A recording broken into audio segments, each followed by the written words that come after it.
Right, welcome everybody to this launch of the NORRAG Special Issue number 8.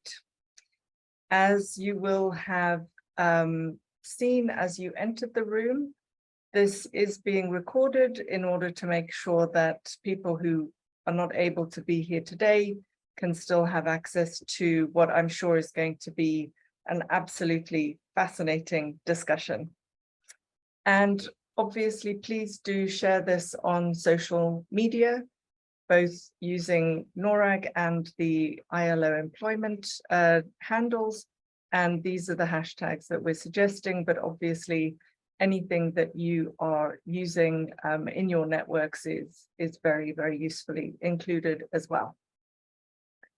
Okay, so we are absolutely thrilled to have done this work in partnership with the ILO, the International Labour Organization. And the first part of this introduction is really to welcome you all to this session today.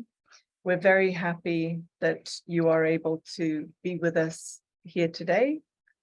And could I have the next slide, please? Thank you.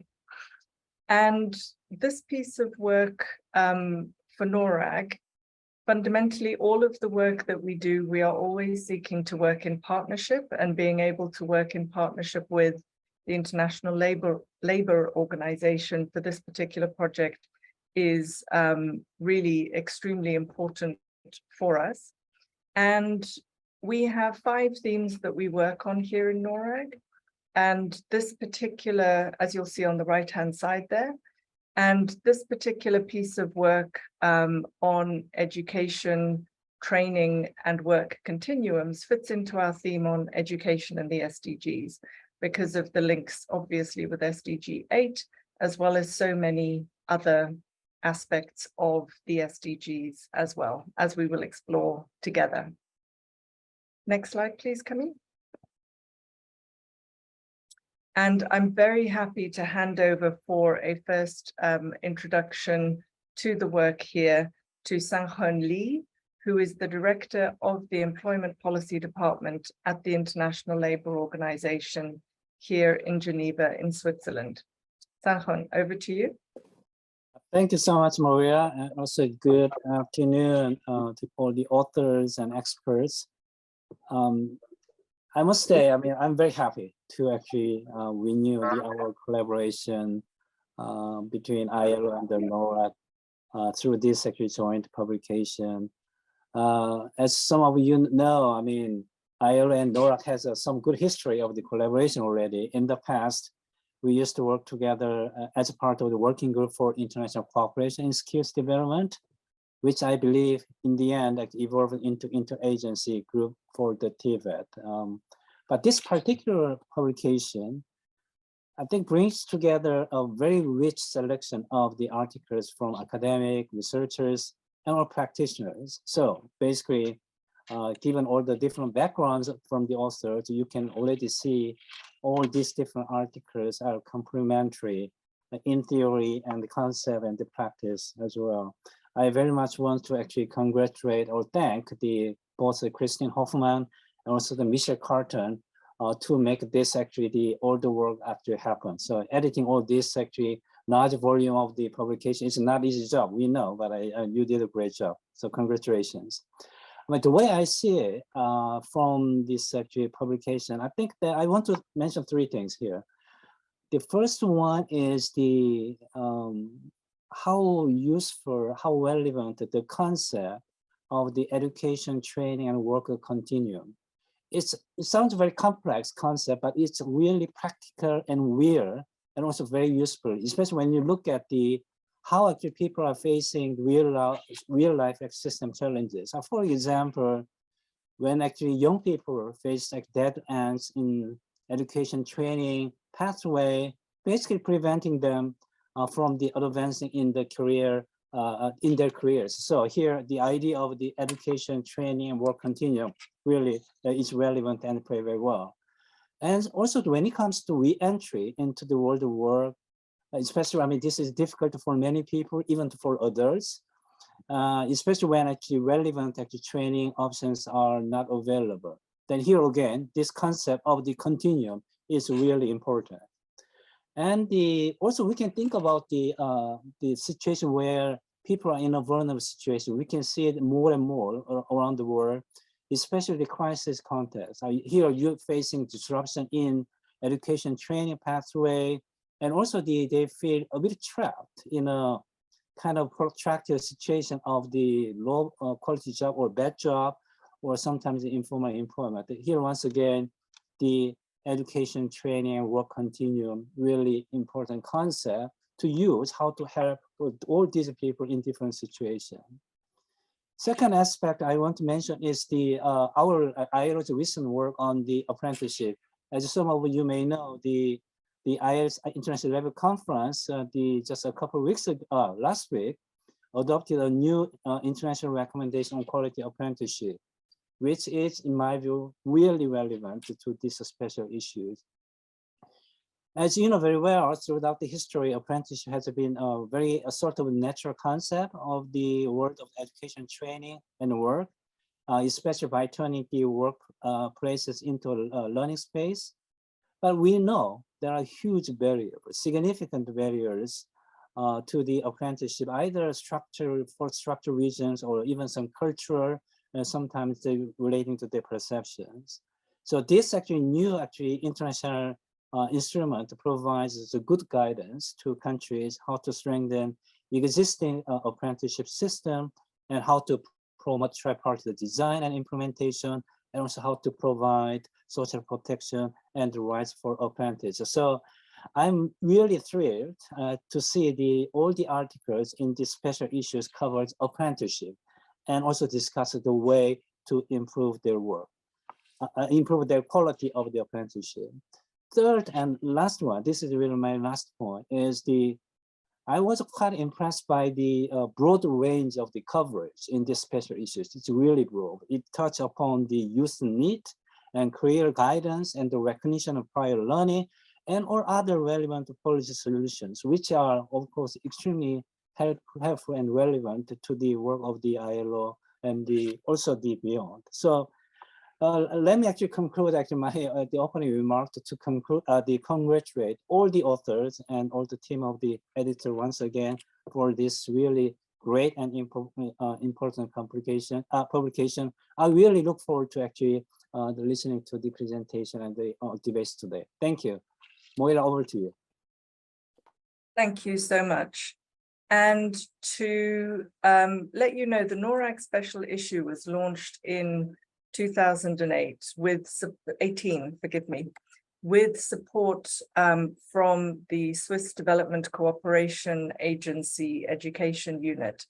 And the ambition for the special issue is to be an open source periodical, making sure that we are sharing this knowledge freely and making sure that we are also giving prominence to authors from a variety of countries and with diverse perspectives, particularly from the global south, as part of NORRAG's key efforts to reverse the north-south flow of expertise and knowledge and experience. And this particular special issue is something that is very important to me personally, because we have the case where people who move in a linear trajectory from education to training and then work tend to be more privileged than those who get stuck in the discontinuities, as our guest editors are telling us, between these systems.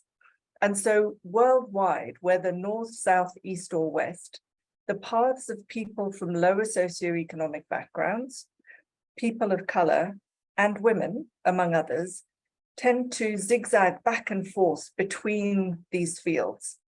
And each of these groups are more likely to move from, for example, education to work, then back to training, and then back to education, and then work again, and then to training before changing to a different kind of work. And as always, this is really compounded for those groups that sit at the intersections who are already marginalized on more than one dimension. And so the point here is to really be thinking about, if we treat the worlds of education, training, and work as functionally separate and closed systems, what do we gain by treating them as such? What do we lose?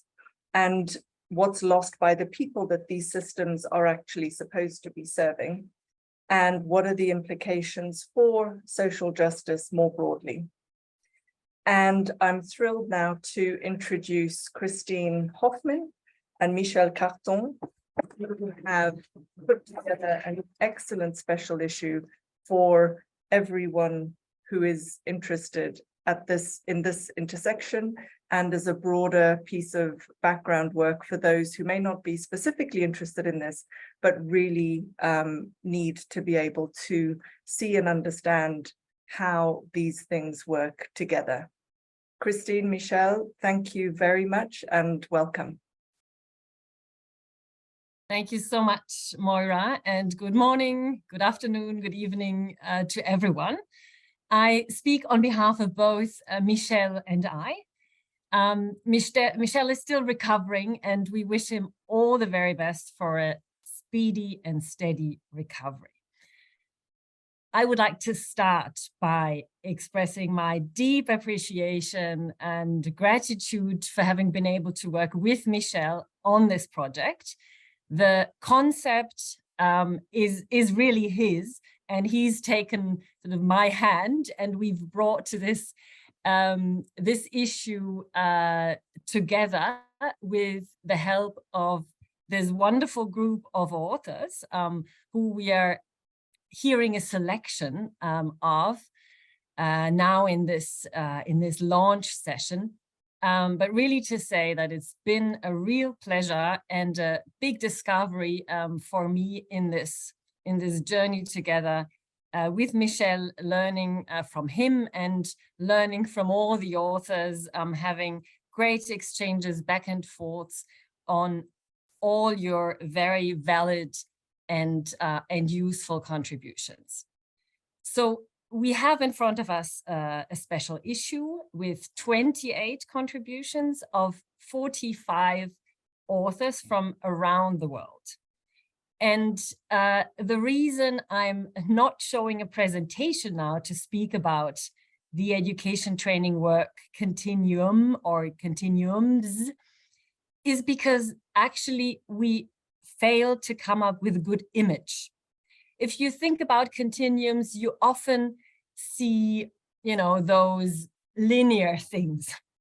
You sometimes see, round things. But then how do you actually picture the back and forth and the zigzagging, as Moira calls it, that is happening, but that needs a system support to happen in a fluid way and in a way that people actually advance in their careers. So the education, training, and work continuum, in a way, is an aspirational concept. And it's a concept that has started from the realization that we have those discontinuities between the three spheres. And by professionalizing each sphere, we might have perfectionized some of those systems to a degree that in the end, we have lost the interconnectedness and the integration of the three spheres that makes the world work. So what is new or different about this concept? We have discussed lifelong learning since the 90s. Yet lifelong learning has very often been reduced to an individual perspective and to looking at how a person has access to different relevant education and training opportunities to then advance in their work and career. Yet it's not enough to look at the individual perspective. We need to look at the systems, and we need to look at the bridges and the interconnections and how systems cater for these. Now, the reason why we're talking about continuums is because it is not one continuum. Systems are different from one context to another, but they also need to cater to so many different types of situations. When we look at vulnerable people, we look at vulnerable, at many vulnerability factors, and hence intersectionality. And those pathways need to be adaptable, they need to be flexible, and they also need to happen at many different stages of a person's trajectory. So the ILO's future work report has talked about transitions. So in a way, transitions is a good word to describe these connections. And we need both labor market institutions, but also education training institutions that take this continuum perspective fully on board.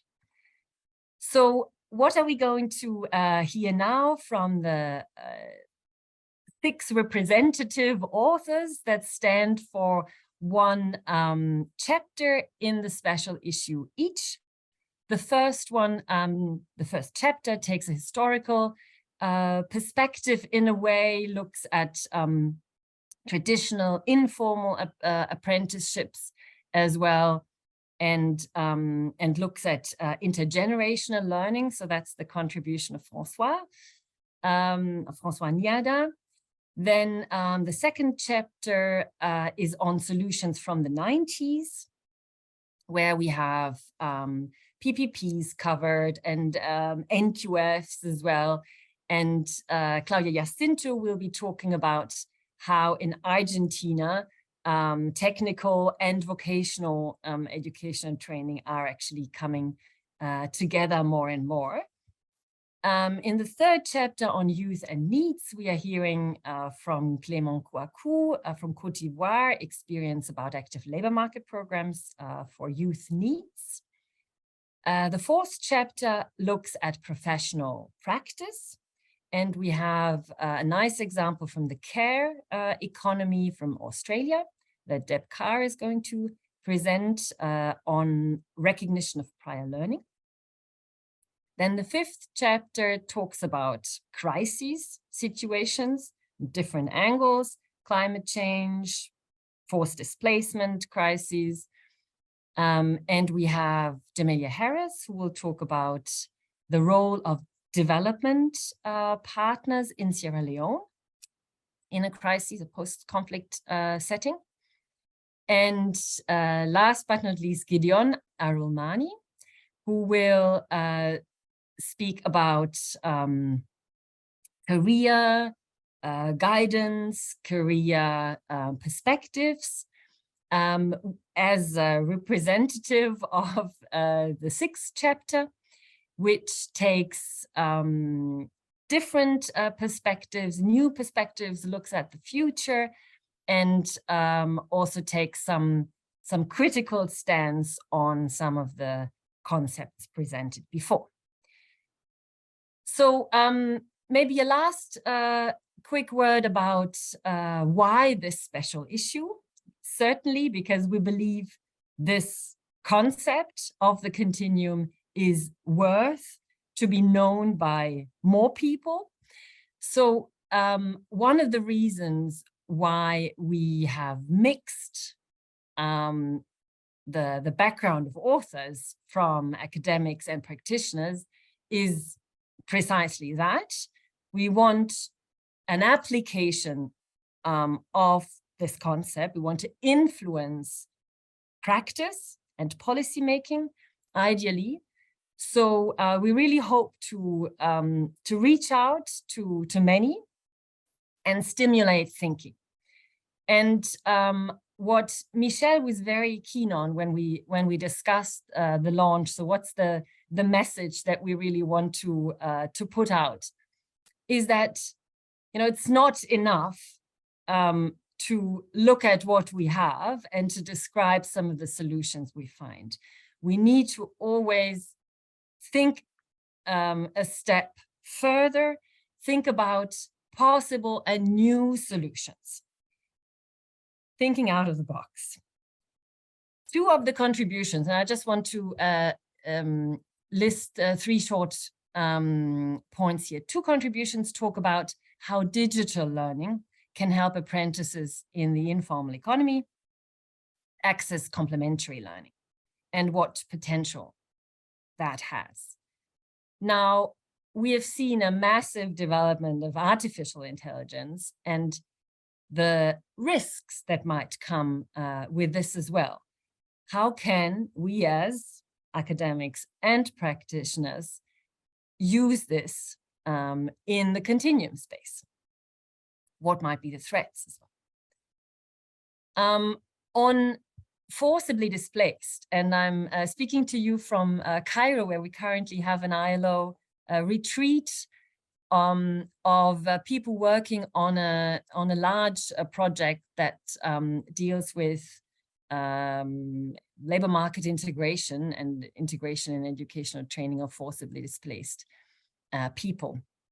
And so what we are seeing is that, for example, work-based learning programs that are inclusive of refugees and host communities can not only increase social cohesion between the groups, but make a real impact on how the countries deliver their programs to vulnerable communities. And that includes vulnerable people in host communities. So thinking of these double benefits as well. And last but not least, the issue certainly is an attempt as well to stimulate more interaction between applied research in low and middle income countries, have a stronger link between researchers and policymakers, and have policymaking that is really evidence-based. So once again, a big thanks, not only to the authors and to Michel, but also to Moira and the whole NORRAG team that supported throughout. They did a lot of legwork for this event, but also for the publication itself. So Anouk and Camille in particular, thank you very much. Thank you, Christine, and also Michel, for the enormous efforts that you put into this. We're very, very proud to be launching this with you today. So we will move now to the presentations from the authors. And the first presentation will be from François Niada, who will take the floor now. François, over to you.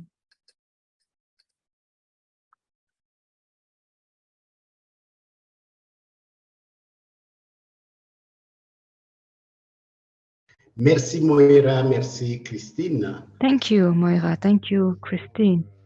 Hello, everyone. I don't know if you can see my screen.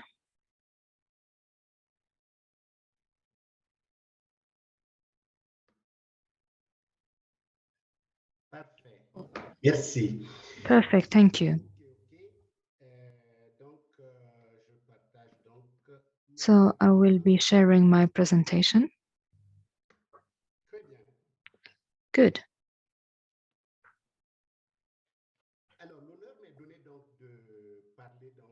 So I will be talking about this article that was written. I won't get into details about how it started, but it comes from scenes that have been seen in the field, following some applications of programs, especially since 2019 or 2011 rather. And thanks to this, we've been taking stock, and this is how we managed to write this article. And I think that this article on intergenerational continuum is very relevant. When I think about the Professor Kenneth King, we've known him for decades now. Someone like Michel Carton and many other participants who are rather famous, we see that they're all getting interested in this topic, this education, training, work continuum. So, as I was saying, this is the map of my presentation. What was the starting point? And I would like to quickly talk about intergeneration transmission model in modern societies. And then deconstructing classical models through digitalization, and I will eventually speak about pathways that can be explored in the near future. So, 5 types of declarations. Where do they come from? They come from a program that was implemented in Mali in informal education, targeting children between 6 and 12 years old, teenagers and adults. This program is called PEMF, takes place in Mali, and is targeting those people. Then implementing 2 entrepreneurship programs, and they were also implementing in Mali for integrating young people in the rural area. What was noticed in most of these programs, there is an implicit and unconscious character of this intergenerational continuum, but it's not being exploited. All the advantages linked to this concept of continuum are not being used properly. 4th observation, analyzing the concept of traditional learning in a relationship master-learner. And then 5th observation, digitalization, which was a huge game changer. 2 hypotheses.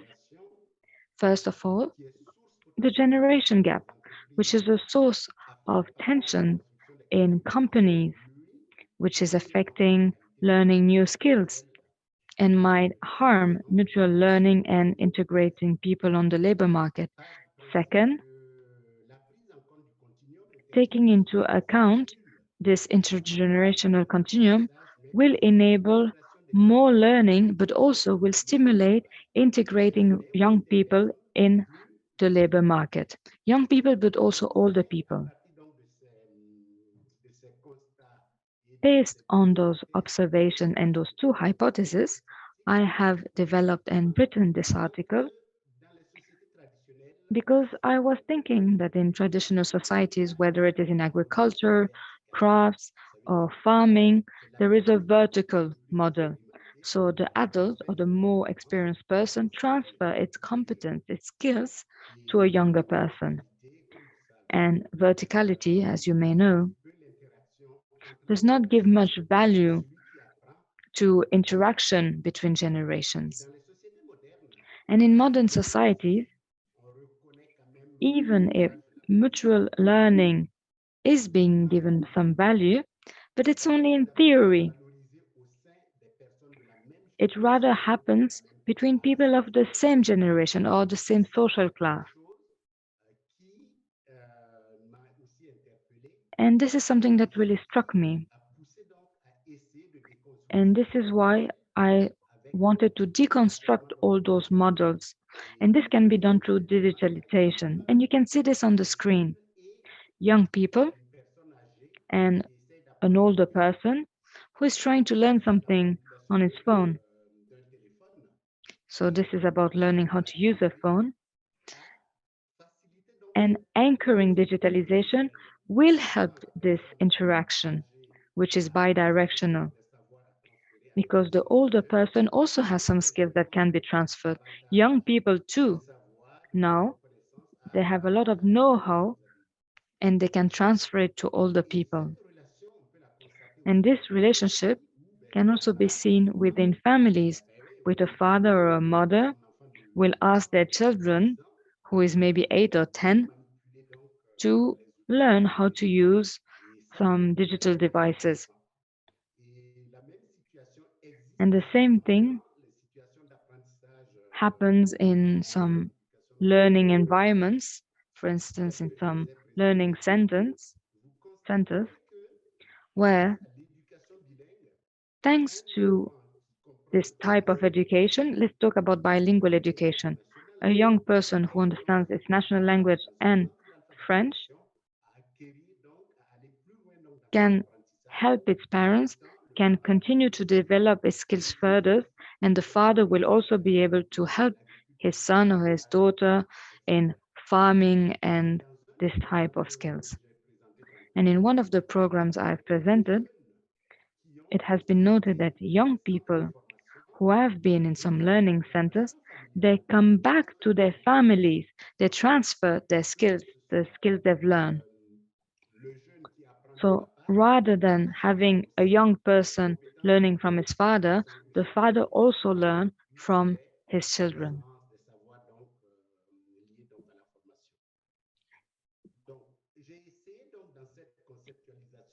So in this framework, I've tried to show the advantages and disadvantages. Here are the concepts. Here are the skills, also the political aspect and the socio-emotional aspects. For the concept, what is the goal? To lift barriers between generations, open new pathways. Also, in the political field, there is an impact on the way we can conceive and implement programs, and etc. For the socio-emotional aspect, you can also see the advantages. Based on those reflections, I've decided to draw out some possible pathways. Regarding conceptualizing and deepening this continuum, this can be done by improving the relationship education-training-work, and also to deepen a little bit more the reflection with all stakeholders on the stakes and on the advantages of this continuum approach by implementing education programs also for vocational training. I was playing a bit on my phone, on my computer, and I thought maybe I'll ask a question to ChatGPT. And I asked him, what is intergenerational continuum? And this is the answer. I won't read everything, but you can see here that intergenerational continuum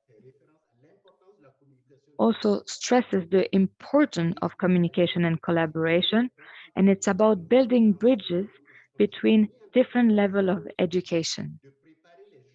Prepare young people to enter the labor market and offer training opportunities for workers who are a bit older. Fostering mutual learning, mutual skill learning, and in this way, intergenerational continuum will help building a society that is more inclusive and will promote economic and social development. And what struck me is that ChatGPT was talking about education. It mentioned education. I think it's really this point that we need to deepen this concept of education, that we need to deepen in this continuum education training work. This will help us to deepen this transmission of skills in a modern society. Okay, this is all I had to say. Thank you very much. The floor is to you.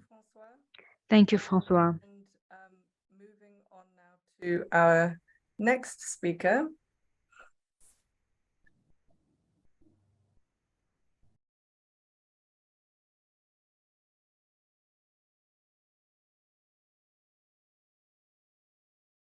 Are we okay with moving on, Camille? Excuse me. Yes. My voice. So we have Claudia. hello. I think she's setting Thank up. you. Okay. Claudia. So we now have Claudia Jacinto, who is going to speak to us next. Claudia. Bonjour à tout le monde. Je suis enchantée de participer. Hello, everyone. I am delighted to make this presentation, and I would like to thank Michel and Christine for having invited me to do this presentation and to take part in this NORRAG Special Issue. And I will do a presentation that is based on research that was done already a few years ago with NORRAG. I will be sharing my presentation now.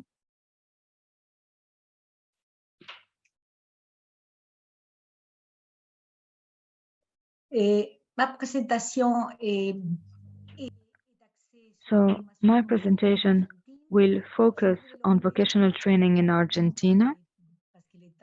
I will be quick because time is running. So the idea is to go from a remediation to complementing secondary education. And this means that we need to change the context, but also the fact that secondary education is now compulsory in Argentina. And so the links with vocational training play a key role here in integrating young people in the labor market, especially vulnerable young people. I prepared this article with the perspective to see if this link with vocational training in the framework of this education and training work continuum could work in order to analyze different situations that happen in the last years in Argentina. First of all,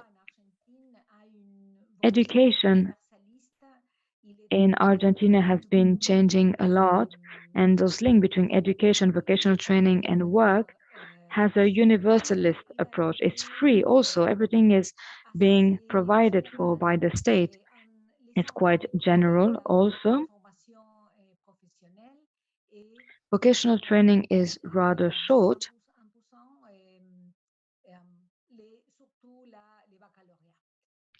And people are more and more encouraged to finish high school. But even with this universalist or general target, the results are actually not that good. Secondary education became compulsory in 2006 for people between 12 and 17 years old. And more students go to school, but they generally do not graduate.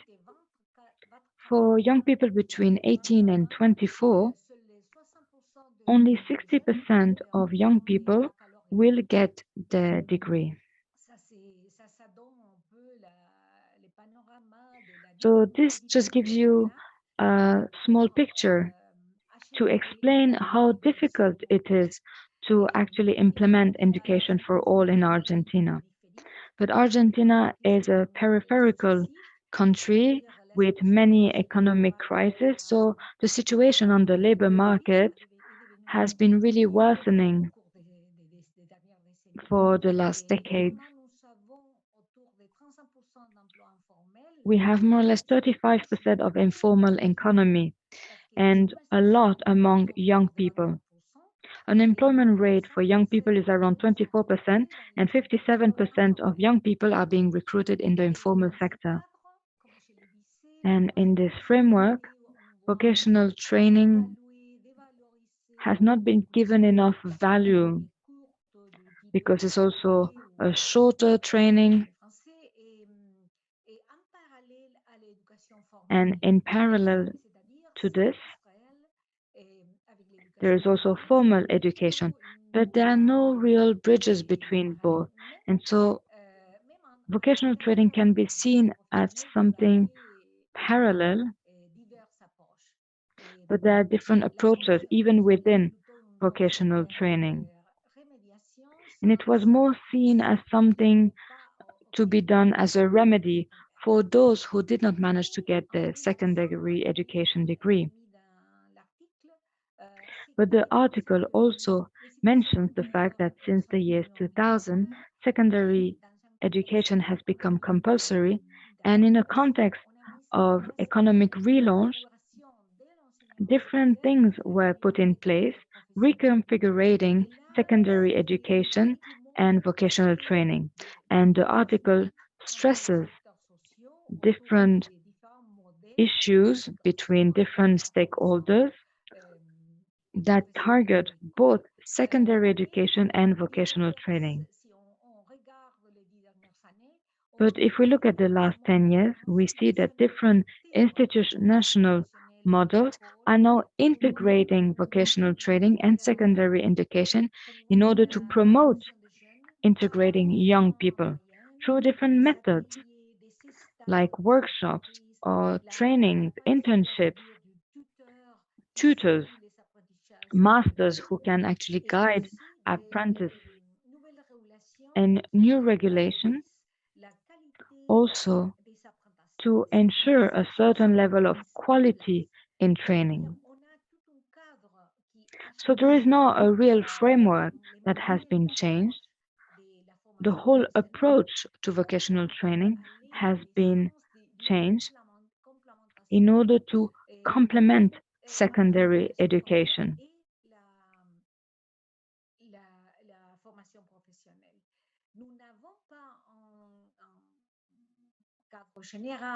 We do not have a general framework for all countries because there's a lot of resistance towards this. Nevertheless, bridges are starting to be built for young people, which is quite interesting, is that we see in some follow-up studies that those who get their degree and do vocational training,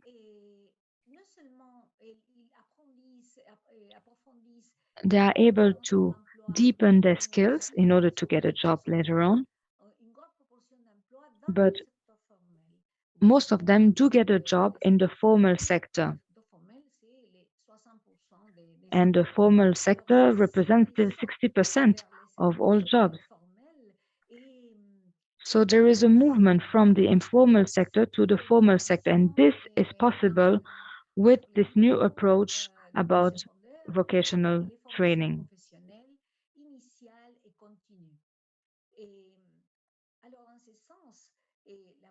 Que l'article fait et que le rôle d'une formation professionnelle intégrée dans les continuums est devenu relevant finalement pour the role of this continuum is now relevant for professional integration, but we still have lots of structural and cultural resistances or barriers that we have to overcome. First of all, we have different stakeholders that really are reluctant with these sort of internships, and because it's complicated in the labor market, and sometimes interns are understood as someone who's going to actually take the employment of another employee, and then the quality of the different learnings have to be monitored a bit more closely. And also you've got the structural problems. And in that field, we must say that there is a new line of public policies which developed micro projects. So with the use, it's interesting to see how the youth as a collective, and I would like to make a link with the previous presentation. So we can see this intergeneration link, which is the key and element to further develop this experience. So to finish up on this, vocational training used to have a social remediation role and is now in complementarity to secondary education. Thank you very much, Claudia. And now we'll move on to Clémence Kouakou's presentation, who is at the Félix Houphouët-Boigny University in Abidjan, Côte d'Ivoire. Clément, over to you.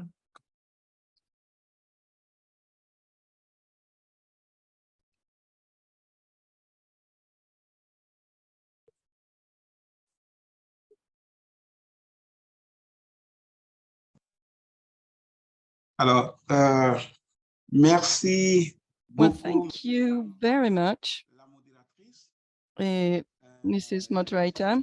So I don't know if you can hear me properly. Yes, perfect. Très bien. Ok, d'accord. Alors, donc, Fine. mesdames et messieurs, So ladies and gentlemen, les organisateurs de cette réunion, so the organizers of this event on the continuum of education, training and work, and dear panelists, vous remercie, hein, I would like to thank you all, moi, first of all, for inviting me and my colleague to take part in this scientific research, which is a major issue at the moment. So as an introduction, I would like to say thank you to Christine and colleagues, because that's how we got integrated into this group of research and reflection. So first of all, I will tell you about the context of research, then we'll talk about the need rate analysis. So need meaning not in education, employment or training people, and then the link between need and the continuum on education, training and work. And then we want to talk to you about the active labor market programs in Côte d'Ivoire in order to decrease the need rate in Côte d'Ivoire. So as far as the first item is concerned, the context, we can say that youth employment is a major concern and challenge in developing countries, specifically in Africa. And in the case of Côte d'Ivoire, we can see that this concern is visible throughout different guidance documents. So we've got this national strategy for integration and employment of the youth, and it is part of the national policy on youth, and it is completely aligned with the National Development Plan. And several reforms were also implemented. So we created, or a minister was created for the youth, and also we created a youth integration agency. So in this context, the continuum of education, training and employment is very important to talk about adequate solutions with these active labor market programs. So we had several efforts carried out in some African countries, and generally speaking, we can say that in Africa, the need rate has increased 21.6% in 2010 up to 20.9% in 2020. So the question we may ask is, what are the origins of this phenomenon? What is the situation of the different policies of education and employment? And have a look at all the different reasons why the youth are very far away from the labor market. So here is a comparison of the needs in throughout the world per region, and among all the regions that we can see here, North Africa has the highest rate of needs on this period of panning from 2005 to 2021, and the North America and Eastern European regions have the lowest rates, and we can see the difference with North Africa. In Sub-Saharan Africa, the needs rates have decreased over a certain period. We can see that here on the graph. So we can perceive that some efforts have been carried out, but we still need to have more efforts being carried out. So when we look at the gender and age distribution, we can see that the rate is much higher for women than for men. If we look at the Côte d'Ivoire example, as far as women are concerned, the rate is of 22.9% and 10.9% for men. So this phenomenon, the need phenomenon, not in education, employment, or training, is more true for women. And if we look at the different age groups, 15 to 19 and 20 to 24, we can also see clearly that women are more impacted than men. So what are the different sources or reasons for this trend? Well, first of all, there is a huge decrease of the learning gains in terms of literacy and numeracy. In the last years, the different studies can prove this. In many cases, some African countries have completion rates which are much higher for primary school, but at the same time, the numeracy and literacy rates are very low. So once again, we have underlined the Côte d'Ivoire example, but also we can see the gap in between the two. So you've got the completion rate, first of all, then the minimum level in literacy and minimum level in numeracy. And for all these rates, they have decreased, not only in Côte d'Ivoire, but also in other African countries. What we can say as well is that some countries do have some high completion rates, but others have very low completion rates. And this can obviously increase the need rate. In order to stop this trend, there are lots of different active labor market programs that are initiated in order to make youth come closer to the labor market. And since 1991 in Côte d'Ivoire, we've had active labor market programs in place. And there are different kinds of initiatives that's to employ youth or to train them, or distance learning, or capacity building programs, and many different other kinds of programs that allow the youth to increase their skills and make them come closer to the labor market in order to avoid for them to be unemployed, and also avoid other societal problems. Can be prostitution for women,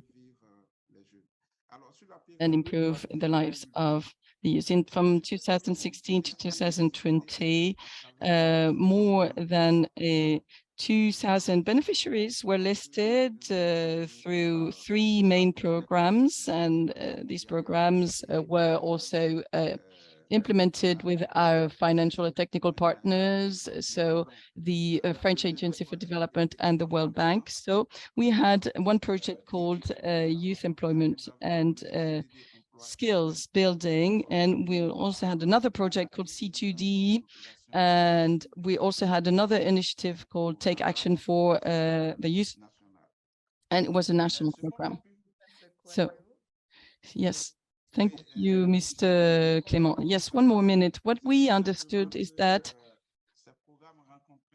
these programs had some functioning difficulties, and so there was a lack of operational capacities, and very few employments were created. We had some budgetary issues, so it basically showed that the state and the technical and financial partners have to better design these programs so that they can have an effect on the need rates in developing countries. In Côte d'Ivoire, the Ministry of Training started what we call second opportunity schools in order for dropouts or school leavers who do not have any training and do not have any career perspectives. So the state offer them new trainings in order for them to integrate themselves again into the labor market and to make sure they have more skills to get some employment. So, ladies and gentlemen, this is the content of our presentation. Thank you very much. Thank you so much. That was very interesting indeed. And now we're moving over to a presentation from Deb Carr, who is the Principal TVET Consultant and Skills Recognition Expert at Think About Learning Australia. Deb, over to you.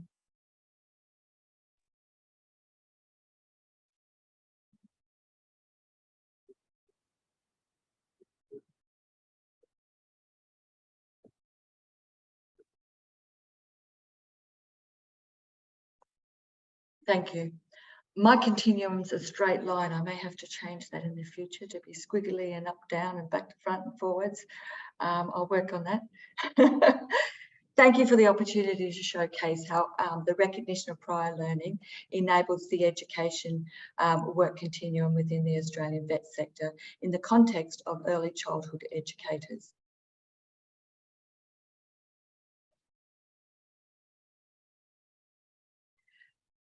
This particular RPL program targets Certificate 3 holders who are existing workers in the early childhood education and care industry. Some workers undertake tasks beyond their job role, in some instances for many years. These tasks align with diploma level learning outcomes. Through RPL assessment, they are recognised for the on-the-job learning achieved whilst undertaking these advanced tasks. In this way, RPL is a key enabler of the work education continuum. Candidates who are existing workers do not need to physically attend an education institution, and they need no time away from the job. RPL program managers report that many workers are, in fact, intimidated by education institutions.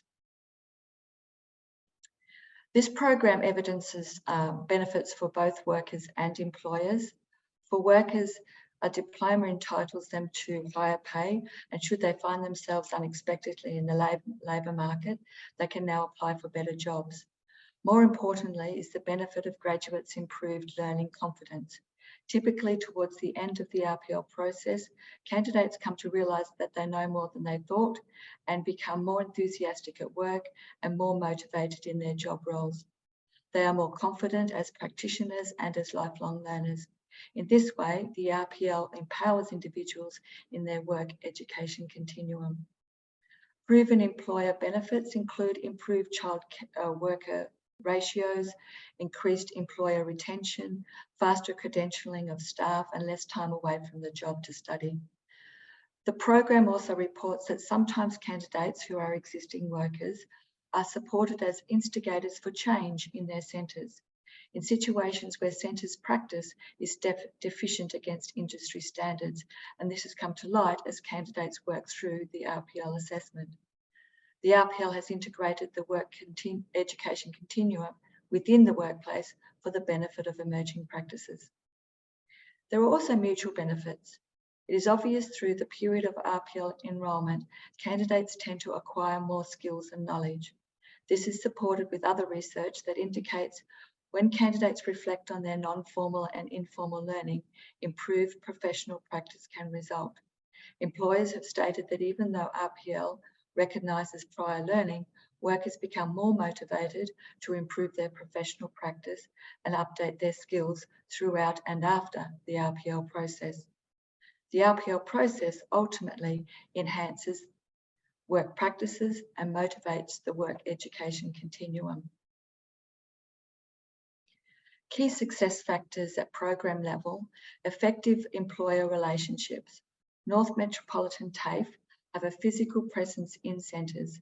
They conduct industry briefs and respond promptly to employers' needs. They are staff solely dedicated to the RPL pathway as opposed to training pathways. This allows assessors to focus on candidates' support needs as well as employers' workforce skilling needs.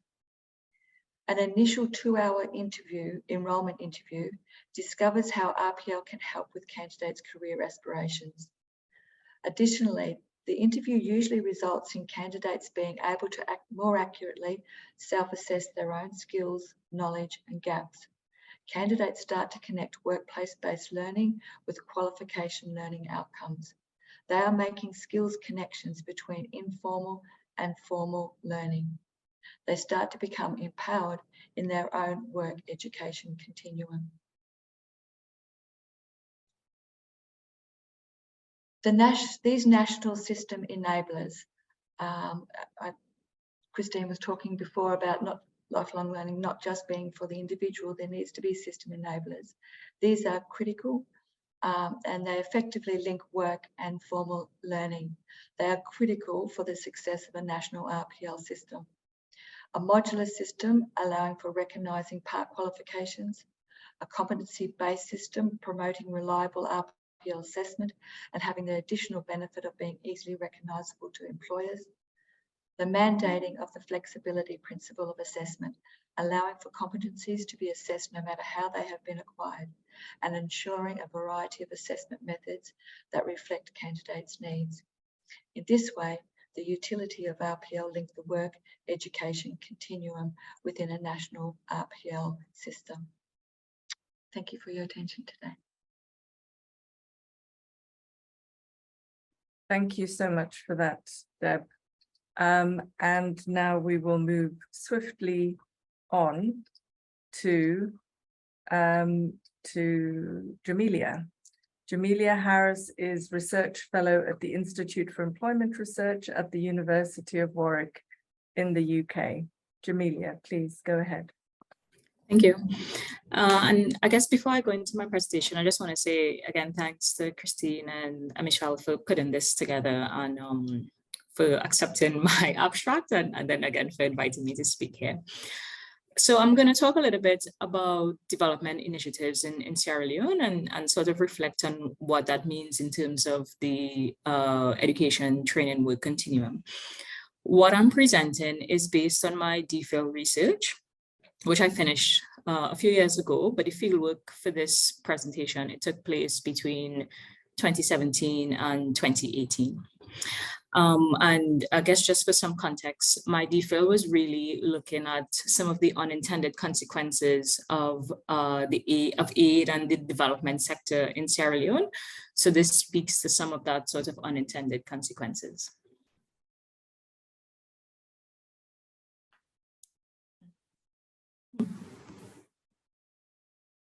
I'm not able to go forward.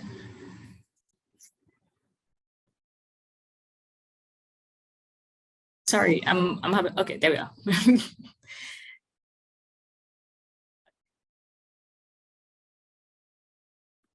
having some problems with my slides. Okay, so in terms of setting the stage, just give you a little bit of context with Sierra Leone. There's been a lot of expansion in skills and training. in all aspects of skills and training. So Sierra Leone is a post-conflict country. The Civil War ended in 2002.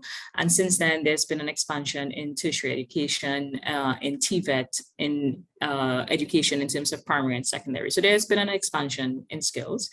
And based on the official figures from the Labor Force Survey and ILO model estimates, there's low level of unemployment, but very high levels of underemployment, informality, and lots of precarious work. So here, this is where my question is the types of work that people are transitioning into. So although we might not be seeing a large share of unemployment, the type of work is quite precarious and informal, and oftentimes people are doing these types of jobs while they wait for better jobs, or what they consider to be good jobs. So alongside this, we're also seeing on the demand side of the labor market, there's a reported skills mismatch.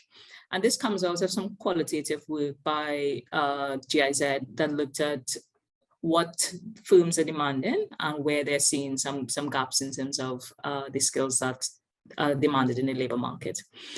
So I'm positioning this within the context of a large development sector. So since the post-war period, there's been a lot of inflow of aid into Sierra Leone, as with many post-conflict countries. And this has been in all parts of the economy. And importantly, the development sector also enters as an employer. They employ skills, but they also train workers. And I'll explain to you a little bit how that training manifests. So this is just to show you in terms of the levels of self-employment and vulnerable employment in Sierra Leone. And I think Sierra Leone, it might be a bit further in terms of the scale of where they stand, but this type of informality is quite common in many developing countries. So in terms of donor intervention, there's been in Sierra Leone, there's been direct intervention in higher education. So an example of this is the development of the Peace and Conflict Studies program at the university level. This was done in collaboration with the University of Bradford in the UK and funded by the then Department for International Development, which is now FCDO in the UK. And why I decided to look at this one is because Peace and Conflict Studies, of course, great intention in terms of maintaining stability in Sierra Leone, but is now one of the largest courses that push graduates into the labor market. So we see about 10% of graduates, university graduates, coming out with a university degree in Peace and Conflict Studies. And these graduates actually find it most difficult to find jobs because employers see it as being a softer type of qualification and not being as technical. So it is an unintended consequence, but there is a consequence for these people who have then gone in to study these degrees. In terms of intervention in TVET training programs and policies, the donor partners play a large role here, and they've set up the National TVET Coalition. But government has been absent from the table in terms of being part of the conversation, putting funds into TVET training and program at a rate that is a level that is meaningful, and also influencing the content. And the third area of intervention has been entrepreneurship promotion. So there are lots of employment promotion projects and programs in Sierra Leone.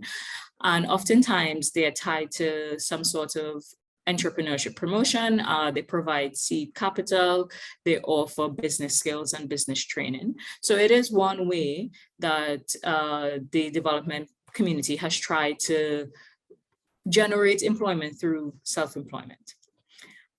But there's a little but. So oftentimes these policies and programs, they're not sufficiently tailored to the local labor market demand. So I'll give you an example here, how it manifests in two ways. When I was conducting interviews, one of the program managers from a well-known and quite reputable donor organization in the country, she was saying that because their programs are not officially certified, the formal private sector would not recognize it. So there's a lot of funding, a lot of money being spent in training, but without the formal recognition in terms of certificate that's recognized by the formal private sector, some of these graduates often end up in terms of the TVET training, they often end up in informal employment. There's also a disconnect with some of the programs in terms of the skills that's being offered. And that kind of links back to the second point I have here in terms of path dependencies. So a lot of the technical vocational skills training in Sierra Leone done by the development community came out of the post-war period and the disarmament, demobilization, and reintegration program, DDR, but there hasn't been a keeping up pace with new labor market demand and the changes in economic dynamics. And this is in terms of skills, but also in terms of geographical reach. So some programs continue to work in the areas that were most affected by the conflict, even though there's been huge rural-urban migration. And a lot of the when we think about those in need of skills training and those in need of transitioning into the labor market and help with that sort of fluidity, they're actually in the urban areas now. There's little systematic follow-up with trainees, and this is quite important in terms of measuring impact, because if we are trying to reduce some discontinuities in the education-training-work continuum, then we have to know what our trainees are doing and where they're ending up and what their labor market outcomes are. And there were very few programs from the ones that I assessed that actually did this in a systematic way. Oftentimes, donors could speak to the numbers that they had trained, but they could say very little on what those trainees were doing 6 months after training, a year after training, for example. And finally, what I encountered was a missing middle in terms of entrepreneurship interventions. So I interviewed and surveyed a lot of university graduates, and quite a few of them had entrepreneurial ambitions, but they found it really difficult to access capital because there were very large programs. So for example, the African Development Bank had an on-lending agreement, but they did not meet those requirements. It was just too large for them. On the other side, there were lots of other donors that offered small seed funding, but it was just too small for them. So you had this group of people who were educated in terms of having university degrees, have ambitions to start businesses and go on to be employers rather than employees, but not necessarily having the access to capital to do so, especially in economies where taking out a loan could be an interest rate of 30% or so. Thank you so much for that, Professor Harris. That was absolutely fascinating. We have our final presenter still to go. Gideon Arulmani, who's the director of the Promise Foundation in Bangalore, India, will be taking over now. And if I could ask the other authors to take a look in the Q&A. You can type your answers to questions that are already there, and the ones that have already been answered will be in the answered box, but you can add additional content there. So Gideon, take it away. We're now at 12 minutes outside the close time for this, so you have your 5 minutes starting now. Thank you. Thank you so much. I'm starting my stopwatch. Just try and stay within the time limit. Thank you very much to Christine and Michel and NORRAG and ILO for giving me the opportunity to write in this important journal book, and also for the opportunity to spend this bit of time with you. I'm coming at this, as Christine said earlier, from the career guidance and educational guidance angle, and looking at worker well-being and emotional well-being.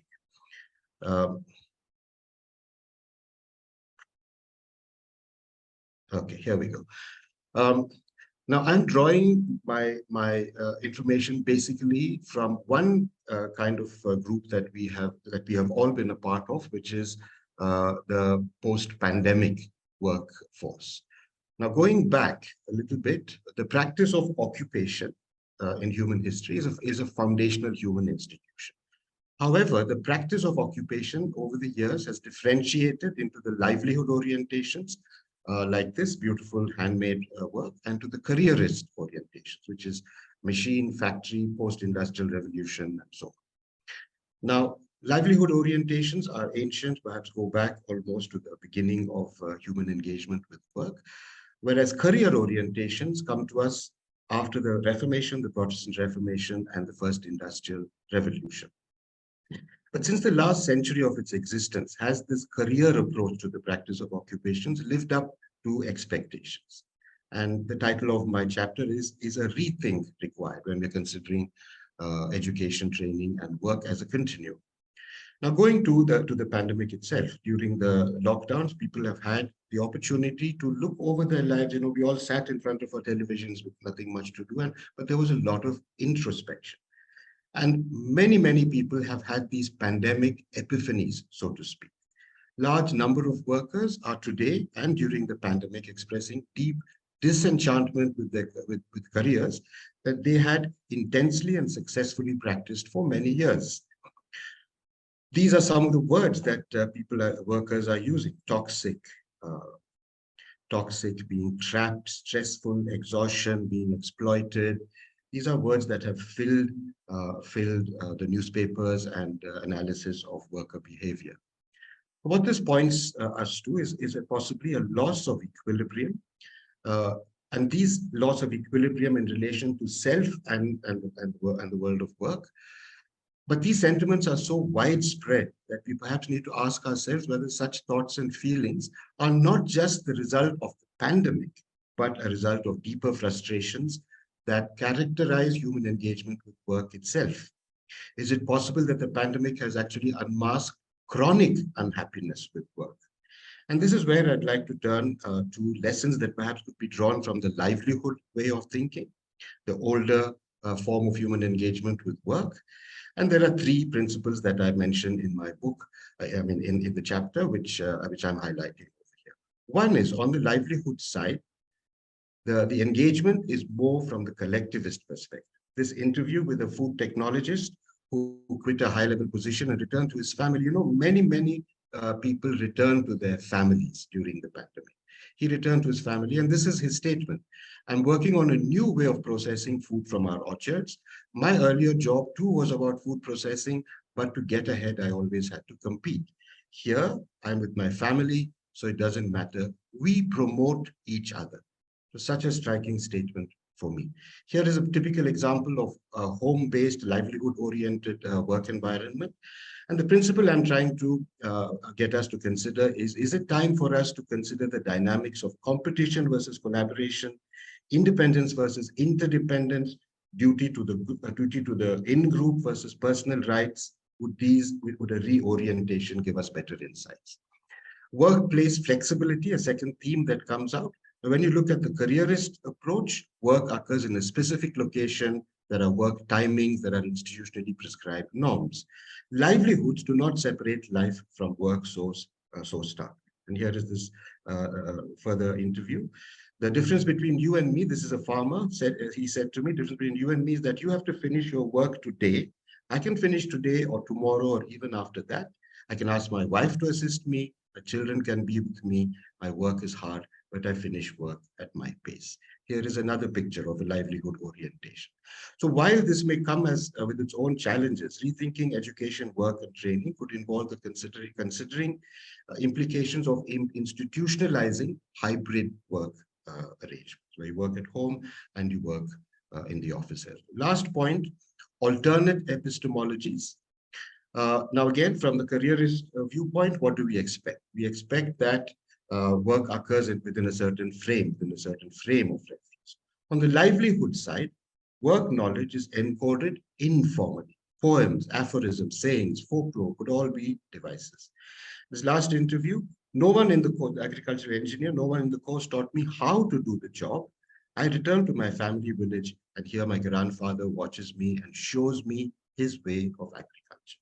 So engaging with such alternative paradigms to gain broader insights could become an important agenda, perhaps, for rethinking work, education, and training.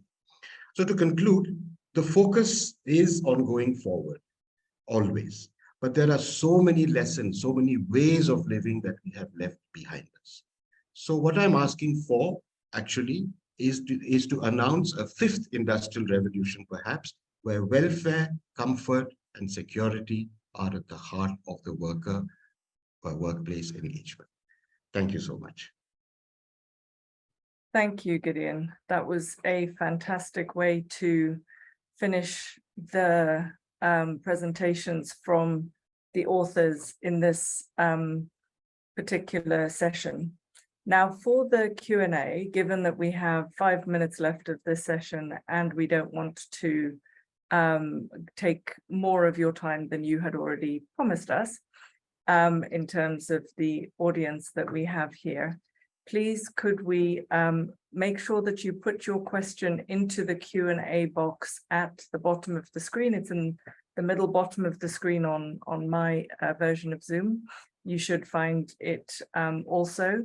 Due to the size of the room, we simply can't take questions verbally, I'm afraid. And due to the time, the answers also are going to need to be put into the Q&A box in by the authors and the editors. So authors and editors, you are now on your marks to go into the Q&A box and answer the really interesting questions that we've already collected. Anybody else who would like to ask a question, now is your opportunity to do that, while the authors can still see that and answer the questions for you. Next slide, please, Camille. So in closing, a huge thank you to the 45 authors of these 28 pieces coming from 5 different continents that make up this NORRAG special issue. And the special issue, we are very, very proud now to launch it. You can click on this QR code and you will be able to find the actual publication in our resource library. If you don't have the QR code reader, then if you look into the chat right now, you'll be able to click on the link that is there and be able to get all of the details out of this, I would say, very much a landmark publication. As Christine mentioned at the beginning, this is a concept that Michel Carton has been working with in NORRAG for quite a while, and also in past years worked in collaboration with another partner of ours, NSI, which is the Swiss network for international education.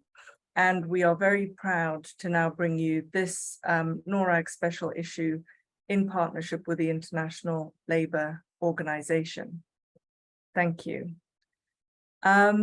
So just to say thank you to all of you who have joined us today.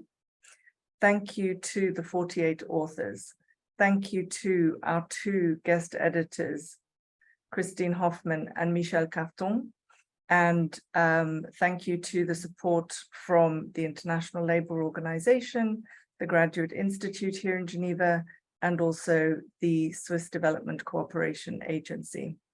Thank you all, and we look forward to seeing you in our next event. Goodbye.